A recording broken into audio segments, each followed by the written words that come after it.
Rasulullah, Rasulullah, kaitwa Rasulullah, Rasulullah, Rasulullah, kaitwa Rasulullah, kaitwa Rasulullah, wallahi tumwigeni, pia tumsome sana, pia tumsome sana, pia tumsome sana, sana, sana.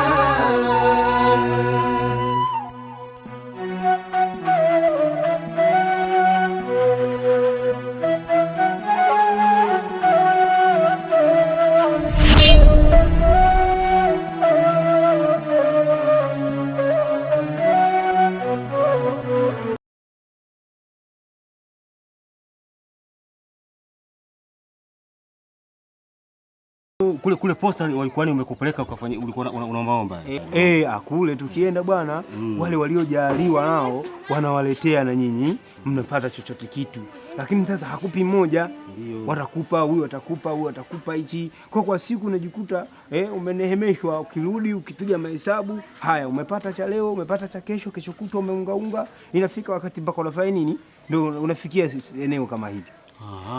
Na Mungu naye tu aliamua kunyosha tu mkono wake, kwa kuwa mimi mja wake sijawahi kupata kuiona nini, kwa aliamua kufanya kwa sehemu yangu na mimi niwe na kwa sababu sina ndo kilema changu ndo hichi nimezaliwa nacho. Posta Kariakoo ndo maana sana posta kule, unajua kuna watu wazito kweli, mtu kakupa 20-30 haya. Wewe kule 50 hivi 70 unakokosi yani kwa taku. Sasa hapo Mungu alitakujalia ndo hapo. Kuna siku unaikuta hata 1,200,000, 300,000, haya umerudi nayo sawa, kwa sababu hakupi mmoja. Bwana hakupi mmoja pale. Sasa utegemea sasa kule nako kuzito, na watu wazito, hakupi mmoja bwana. Bwana mimi nashukuru sana kwa sababu bwana kukufahamu unapoishi. Mungu afanye wepesi. Sasa karibu bwana upate angalau hata juisi. Sijali bwana Chris. Kwa kuwa nimepajua hapa leo, siku nyingine nitakuja. Haya. Sasa mwambie Kakoza bwana, nitakuja kumtembelea maana kuna jambo langu haliko sawa. Haina shida. Naona afya yangu sielewelewi. Haina shida. Kwa hiyo nakaja nifanyie dua kidogo. Basi haina shida. Na mimi kidogo hali yangu ikae kitengemae. Bwana usihofu kwenye dua na mwenyewe nitakuwepo. Kwa dua tutakuja wawili. Nashukuru bwana. Haina taabu. Mungu afanye wepesi bwana. Ndio. Umepiga mwingi sana mwamba. Haya, shukrani sana. Haya.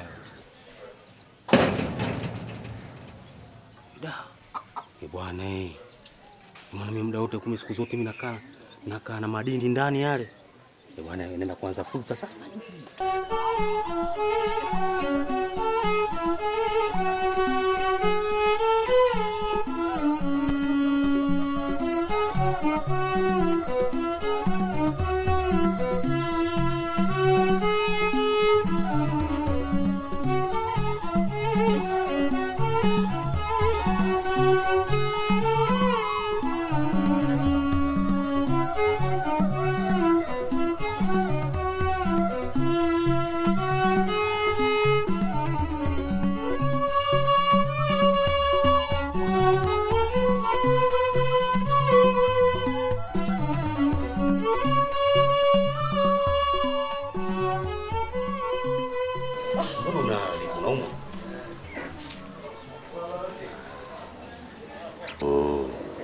Umelala nikajua bwana unaumwa.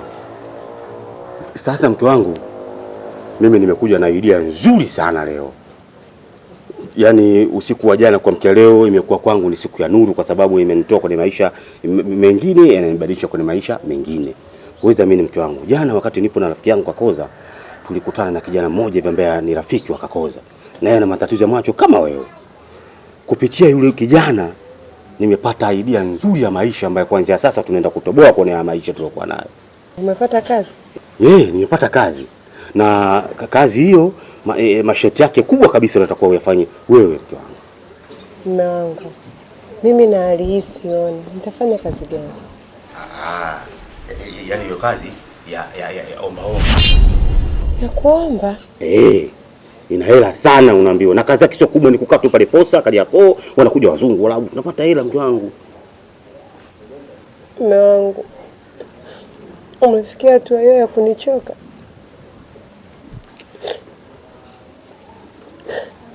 Kweli mimi nianze kuombaomba barabarani na hali yangu hii? Mume wangu, mbona hauna huruma? Ni kweli umeshindwa kupambana upate kazi nzuri, mimi nikae nyumbani unihudumie? Likija kutokea la kutokea barabarani, mimi nitakuwa mgeni wa nani? Kwa sasa na maana wewe na maana unapinga kauli ya mume. Yaani kifupi ni kwa kama hivyo unanichamba yani. Yaani hii kauli yako kama hivyo unanichamba, unanifunisha maisha. Unajua mimi ndio mume, alafu mimi ndio mwenye kauli. Umeelewa? Wewe unakuwa kama kuna dini bwana. Wewe bako sana dini wewe. Mimi ndio mwenye kauli, usipinge kauli yangu. Mimi nishasema kwamba wewe unatakiwa uingie mtaani, uanze kutumia fursa ya. Alafu mke wangu Mariamu, hii kazi itakuwa ya muda tu. Sio kama kila siku utakuwa unaomba. Kuna mipango tunaweka kati, pikisha vizuri tu. Wewe unachana na hiyo kazi kabla shangazi yako hajarudi. Usiwe mnyonge. Mungu, mimi siwezi. Uwezi eh? Sasa sikiliza. Mimi maisha yangu makubwa ni kunategemea babako. Babako ameshaondoka katika dunia hii. Tusikufuru sana Mwenyezi Mungu kwenye hiyo. Mipango yetu ya maisha imekaa vibaya. Mimi nakutengenezea fursa hiyo, uingie mtaani, omba. Huyu jamani nakwambia, huyu ambaye rafiki yako nimeenda mpaka ana bonge la jumba. Kazi yake ni hiyo tukiingia mtaani kuchukua omba. Wewe nakupa fursa, unaniambia mimi tofauti. Unaona labda mimi nakuona na kunyanyasa. Sasa sikiliza, kama mambo hayawezekani basi cha msingi tuangalie tu, kila mtu angalie fursa, angalie maisha yake yanaendaje mpaka tutakapokaa sawa, tutarudiana tena. Sasa hivi kwa sababu siko vizuri, nikurudishe kwanza kwenu, alafu mimi nikaangalie maisha yangu, baadaye tutarudiana tena. Wewe Mariamu bwana, usiletee uchungu bwana. Wewe unasema mimi nitaingia. Nikubali. Unajua mimi nakwambia kuja Mariamu. Unajua unaona kama labda sikupendi sana. Lakini mimi nakupenda sana. Na hivyo unavolia unakuwa kama vile unakufuru. Wewe ndio mke wangu kipenzi. Natumia fursa hii kutotokana na matatizo tulokuwa nayo mke wangu. Wewe usijisikie vibaya ukalia, unakuwa kama unaleta uchuro hapa mtaani. Umeona? Sio vizuri. Tulifanya jambo kwa muda tu, alafu baada ya siku kadhaa tunaachana nalo, mambo mengine yanaendelea. Umesikia mke wangu? Usijisikie vibaya. Ngoja mimi nikuandalie mazingira, tujue kesho tunaingiaje. Usilie mke wangu.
Nani tena wewe?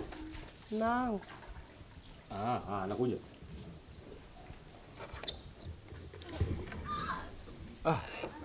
Mke wangu. Hebu.